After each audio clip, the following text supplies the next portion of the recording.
The last weeks of autumn have settled upon Ivgorod, and the first breath of winter had crept into the air.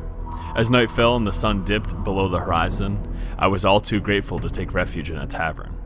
As I entered, I noted a certain tension in the room. Despite the hour, it was not busy, with only scattered small groups huddled at the tables around the edges of the room.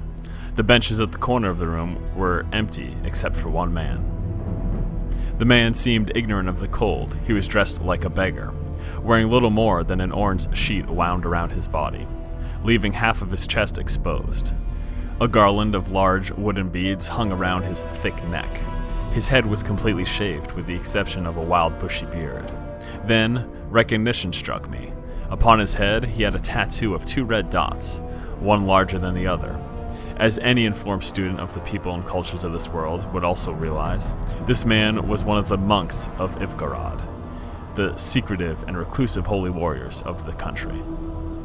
I had heard countless fantastic stories about the monks, tales that were surely the beneficiary of significant embellishment. The monk's skin, the account said, was as hard as iron, impenetrable by the blades of any sword or by the point of any arrow, and their fists could break stone as easily as you or I could snap a twig. Though the unassuming man before me seemed miles away from what I had heard or read about the monks, I approached cautiously, sliding down onto the bench across from him. Eager to take his measure, he beckoned me forward with a small wave of his hand. "Ah, a soul brave enough to sit with me. Come, friend." Food was placed before me, but I had little hunger for it, focusing instead on the recording of the details of the monk's life. He told me of his belief in the existence of 1,001 gods. Gods he believed could be found in all things: the fire in the hearth, the water in the river, and the air that we breathe. Pretty enough for a story, perhaps, but any reasoned individual must surely, as I did, scoff at such a view of the world as little more than superstition. He went on to describe his intense mental and physical training, his unending quest to hone his mind and body into the instrument of divine justice, though I do wonder for what need his 1,000 gods would require a mortal man to implement their will.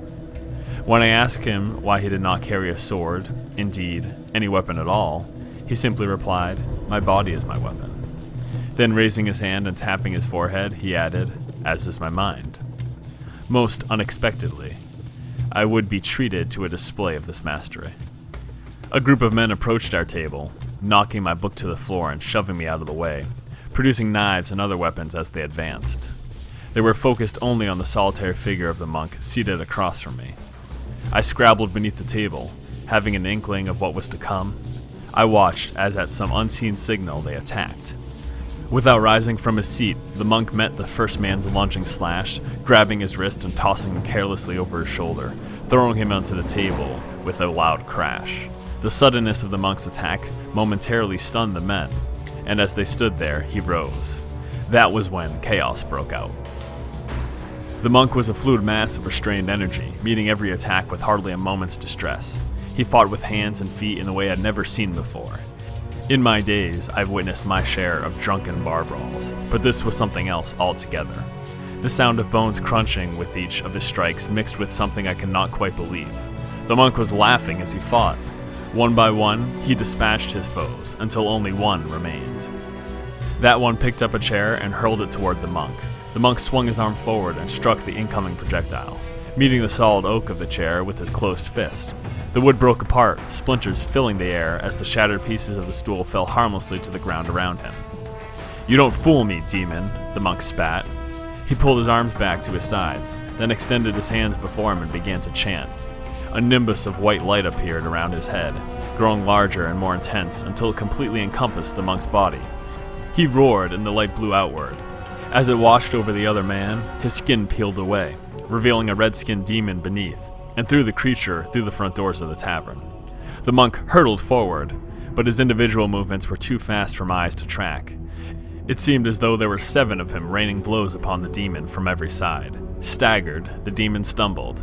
The monk grabbed the demon by the neck, grinning as he pulled his free arm back, crackling energy glowing in his open hand. He shoved his palm forward, and when it struck the demon, its body exploded. Muscle, skin and bones tore apart.